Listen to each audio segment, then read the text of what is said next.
Hello everyone, ಹೇಗಿದ್ದೀರಾ ಎಲ್ಲರೂ?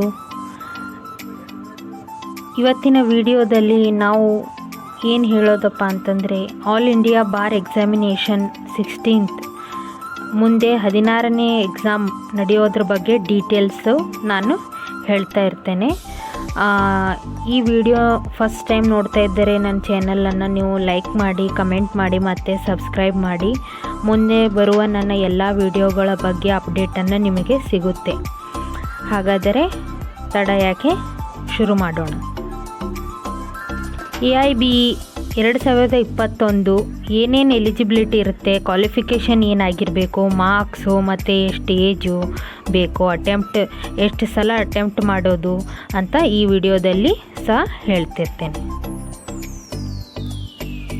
AIBE will be conducted by the bar council of India. ಈ AIBE exam ಏನಪ್ಪ ಅಂತಂದರೆ, ಬಾರ್ ಕೌನ್ಸಿಲ್ ಆಫ್ ಇಂಡಿಯಾ ಇದನ್ನು ನಿಮಗೆ ತಗೊಳುತ್ತೆ. ಹೇಗಂತಂದರೆ, ಹೀಗೆ ಹೇಳ್ತೀನಿ ಒಂದೊಂದಾಗಿ. Which is a national level exam. ಇದು ಆಲ್ ಇಂಡಿಯಾ ಇರುತ್ತಲ್ಲ, ನ್ಯಾಷನಲ್ ಲೆವೆಲಲ್ಲಿ ಈ ಎಕ್ಸಾಮನ್ನು ತಗೊಳ್ತಾರೆ. ಎಲ್ಲ ಸ್ಟೇಟ್ಸು, ಎಲ್ಲ ಜಿಲ್ಲೆಗಳವರು ಒಂದೇ ಟೈಮಿಗೆ ಈ ಎಕ್ಸಾಮನ್ನು ಬರಿಬೇಕಾಗುತ್ತೆ. ಎರಡನೇದಾಗಿ, AIBE is the qualifying examination to achieve the certificate of practice in legal profession. ಈಗ ನಿಮಗೆ ಕರ್ನಾಟಕ ಬಾರ್ ಏನು ಕೊಟ್ಟಿರುತ್ತಂತೆ, ಈಗ ನಿಮ್ಮ ಜಿಲ್ಲೆಯಲ್ಲಿ ಕರ್ನಾಟಕದ ಒಳಗಡೆನೇ ನೀವು ಪ್ರಾಕ್ಟೀಸ್ ಮಾಡಬೇಕಂತ ಕೊಟ್ಟಿರ್ತಾರೆ ಪ್ರಾಕ್ಟೀಸ್ ಸರ್ಟಿಫಿಕೇಟ್. ಹಾಗಾಗಿ ಈ ಬಾರ್ ಎಕ್ಸಾಮನ್ನು ಬರೆದ ಮೇಲೆ ನೀವು ಆಲ್ ಇಂಡಿಯಾ ನೀವು ಪ್ರಾಕ್ಟೀಸ್ ಮಾಡ್ಬೋದು. ಅದಕ್ಕೆ ಈ ಎಕ್ಸಾಮ್ ಬರೆದ ಮೇಲೆ ನೀವು ಪಾಸ್ ಆಗಿದ್ದರೆ ಆವಾಗ ನಿಮಗೆ ಪ್ರಾಕ್ಟೀಸ್ ಸರ್ಟಿಫಿಕೇಟ್ ಅಂತ ಕೊಡ್ತಾರೆ. ಅದಾದ ನಂತರ BCI will examine the ability of advocates capability to practice the certificate to those candidates who will qualify the examination of AIBE. ಇದು ಏನಪ್ಪ ಅಂತಂದರೆ, ಸರ್ಟಿಫಿಕೇಟ್ ಯಾರು ಎಲಿಜಿಬಲ್ ಆಗ್ತಾರೆ ಎಕ್ಸಾಮ್ ಬರೆದ ಮೇಲೆ ಅವರಿಗೇ ಈ ಸರ್ಟಿಫಿಕೇಟನ್ನು ಕೊಡ್ತಾರೆ. In this article we have provided the complete AIBE eligibility 2021. ಈಗ ಏನು ಹೇಳ್ತಾ ಇದ್ದೀನಿ ಅಂತಂದರೆ, ಎಲ್ಲನೂ ಈ ಎಕ್ಸಾಮ್ಗೆ ಏನೇನು ಬೇಕಾಗುತ್ತೆ ಇದರಲ್ಲಿ ನಾನು ಹೇಳಿದ್ದೀನಿ. AIBE 16 2021 ಎಲಿಜಿಬಿಲಿಟಿ, ಏನೇನು ಎಲಿಜಿಬಿಲಿಟಿ ಇರಬೇಕಪ್ಪ ಸ್ಟೂಡೆಂಟ್ಸ್ಗೆ. It will be necessary for a candidates to fulfil all eligibility to fill AIBE 16 registration form. ಏನೇನಪ್ಪ ಎಲಿಜಿಬಿಲಿಟಿ ಇರುತ್ತೆ ಅಂತಂದರೆ, ನೀವೆಲ್ಲನೂ ನೋಡಿಕೊಂಡು ಫಾರ್ಮನ್ನು ತುಂಬಬೇಕಾಗುತ್ತೆ ಎಕ್ಸಾಮ್ದು. If the candidate are eligible for exam, then only he or she can earn the certificate of practice and can continue their legal profession. ಈಗ eligible ಆದರೆ, ಎಕ್ಸಾಮ್ ಬರೆದ ಮೇಲೆ ಪಾಸ್ ಆದ್ರೇ ಅವರಿಗೆ ಅವನು ಅಥವಾ ಅವಳು ಏನು ಮಾಡಬೇಕಾಗುತ್ತೆ, ಪ್ರಾಕ್ಟೀಸನ್ನು ಮುಂದುವರಿಸ್ಬೋದು. AIBE return examination will be conducted through offline mode in various cities of India. ಈ AIBE ಎಕ್ಸಾಮ್ ಏನಪ್ಪ ಅಂತಂದರೆ, ಆನ್ಲೈನಲ್ಲಿ ತಗೊಳ್ಳಲ್ಲ, ಇದನ್ನು ಆಫ್ಲೈನಲ್ಲಿ ಬರೀತಾರೆ ಬೇರೆ ಬೇರೆ ಸಿಟಿಯಲ್ಲಿ. ನಿಮ್ಮ ಕರ್ನಾಟಕದಲ್ಲಿದ್ದರೆ ಹುಬ್ಬಳ್ಳಿ ಮತ್ತು ಬೆಂಗಳೂರಲ್ಲಿ ತಗೊಳ್ತಾರೆ. ಮತ್ತು ಬೇರೆ ಬೇರೆ ಸ್ಟೇಟ್ ಇದ್ದರೆ ಅಲ್ಲಿ ಯಾವ ಕೇಂದ್ರಗಳಿರುತ್ತೆ ಅಲ್ಲಿ ಹೋಗಿಬಿಟ್ಟು ಸ್ಟೂಡೆಂಟ್ಸು ಬರಿಬೇಕಾಗುತ್ತೆ ಎಕ್ಸಾಮ್. ಮಲ್ಟಿಪಲ್ ಚಾಯ್ಸ್ ಕ್ವಶನ್ಸ್ ಇರುತ್ತವೆ. Candidates must have to fulfil the academic as well as the other eligibilities. ಏನೇನು ಎಲಿಜಿಬಿಲಿಟಿ ಇರ್ತವೆ ಕಾಲೇಜ್ದು, ಏನೇನು ಪ್ರಾಕ್ಟೀಸ್ ಸರ್ಟಿಫಿಕೇಟ್ಸು, ಏನೇನು ಬೇಕಾಗುತ್ತೆ ಎಲ್ಲನೂ ಅಲ್ಲಿ ನೀವು ಮೆನ್ಷನ್ ಮಾಡಬೇಕಾಗಿರುತ್ತೆ. Qualifying exam. Candidate should pass the full-time LLB degree from any institution from any state which is recognized by the Bar Council of India. ಅಂದರೆ ನೀವು ಯಾವುದು ಸ್ಟೇಟಲ್ಲಿ ಇರ್ತೀರಿ ಅಲ್ಲಿಂದ LLB ಡಿಗ್ರಿಯಲ್ಲಿ ಪಾಸ್ ಆಗಿಬಿಟ್ಟು ಪಾಸಿಂಗ್ ಸರ್ಟಿಫಿಕೇಟ್, ಪ್ರೊವಿಷನಲ್ ಸರ್ಟಿಫಿಕೇಟ್ ತೊಗೊಂಡ್ಮೇಲೇ ನೀವು ಎನ್ರೋಲ್ಮೆಂಟ್ ಮಾಡಿದ ಮೇಲೆ ಬಾರ್ ಎಕ್ಸಾಮ್ ಬರೀಲಿಕ್ಕೆ ಎಲಿಜಿಬಲ್ ಆಗ್ತೀರಾ. Minimum marks. There will be no minimum marks criteria in the qualifying examination. ಈ ಎಕ್ಸಾಮಲ್ಲಿ ಮಿನಿಮಮ್ ಮಾರ್ಕ್ಸ್ ಅಂತ ಇರಲ್ಲ, ಆದರೂ ಮೆನ್ಷನ್ ಮಾಡಿರ್ತಾರೆ 40, 45 ಅಂತ. ಹಾಗೆ ಅಂತ ಏನು ಹೇಳಿಬಿಟ್ಟು AIBE ಏನು ಮಾರ್ಕ್ಸು ರೆಫರ್ ಮಾಡಿಲ್ಲ. ಅಟೆಂಪ್ಟ್ಸ್ ಅಂದರೆ ನೀವು ಎಷ್ಟು ಟೈಮ್ ಎಕ್ಸಾಮ್ ಬರೀಬಹುದು ಅಂದರೆ candidates must appear as many time as it requires there will be no restriction on numbers of attempts. ಈ ಎಕ್ಸಾಮನ್ನು ನೀವು ಎಷ್ಟು ಬಾರಿ ಆದರೂ ಬರಿಬೋದು ಪಾಸ್ ಆಗೋವರೆಗೂ, ಅದಕ್ಕೇನು ಲಿಮಿಟೇಷನ್ ಇಟ್ಟಿಲ್ಲ ಬಾರ್ ಎಕ್ಸಾಮ್ಗೆ. ಅದರ್ ಕ್ವಾಲಿಫಿಕೇಷನ್ಸ್, ಉಳಿದು ಏನಪ್ಪ ಕ್ವಾಲಿಫಿಕೇಷನ್ಸು ಇದ್ದಾರೆ ಅಂದರೆ it will be necessary to be enrolled as advocate with state bar council. ಅದೇ LLB ಪಾಸ್ ಆಗಿದ ಮೇಲೆ ನೀವು ಏನು ಮಾಡಿರಬೇಕು, ಸ್ಟೇಟ್ ಬಾರ್ ಕೌನ್ಸಿಲಲ್ಲಿ ಎನ್ರೋಲ್ಮೆಂಟ್ ಮಾಡಿರಬೇಕು. Second one, candidate must have advocate admit card or enrolment card issued by the state bar council. ಅದೇ ಈಗ ಕ್ಯಾಂಡಿಡೇಟ್ಸ್ ಏನು ಮಾಡಿರ್ತಾರೆ, ಎನ್ರೋಲ್ಮೆಂಟ್ ಆದಮೇಲೆ ಅವರಿಗೆ ಒಂದು ಅಡ್ಮಿಟ್ ಕಾರ್ಡ್ ಅಂತ ಕೊಟ್ಟಿರ್ತಾರೆ, ಎನ್ರೋಲ್ಮೆಂಟ್ ಕಾರ್ಡು, ಅದನ್ನು ಹೊಂದಿರಬೇಕು ಕಂಪಲ್ಸರಿಲಿ.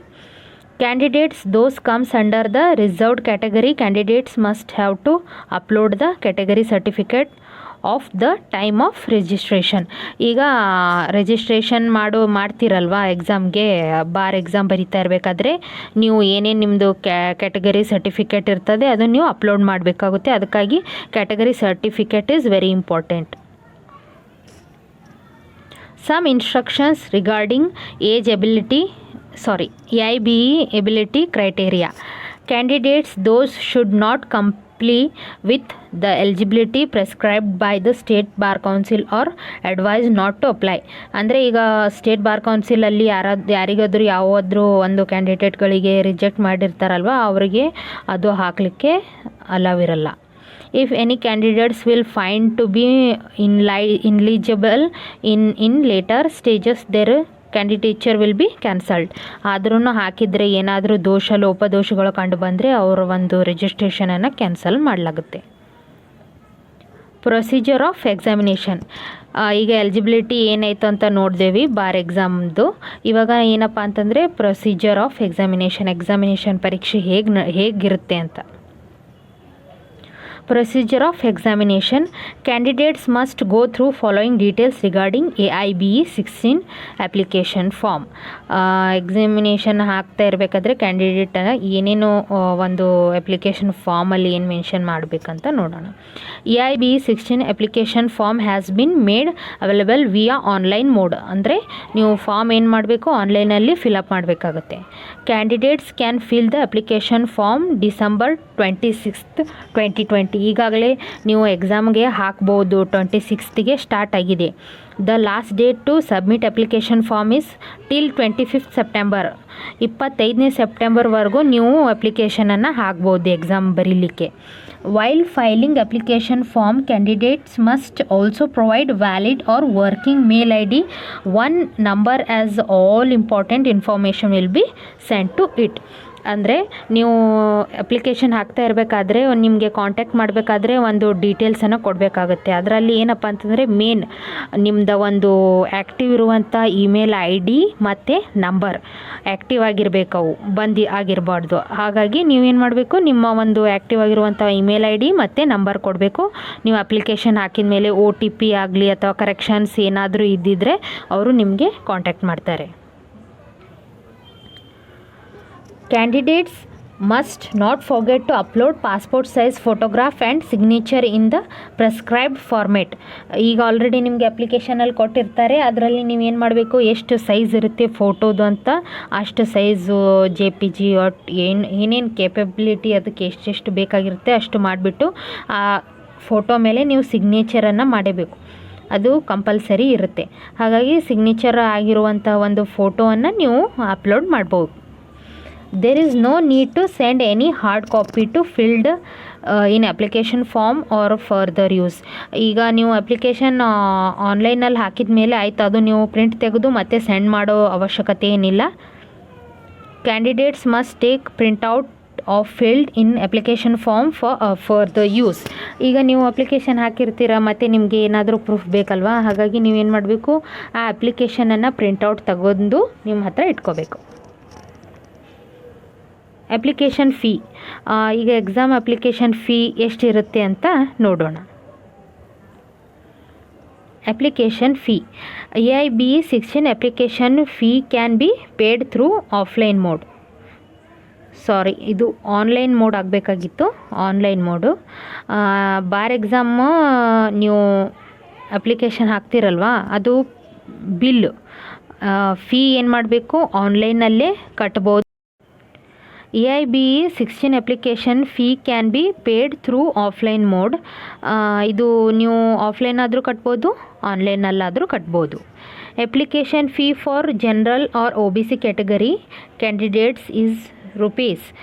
ಈಗ ಜನರಲ್ ಮತ್ತು OBC ಜನರಿಗೆ ಎಷ್ಟಿರುತ್ತೆ ಅಂದರೆ 3,560 ರೂಪಾಯಿ ಫೀಸ್ ಇರುತ್ತೆ.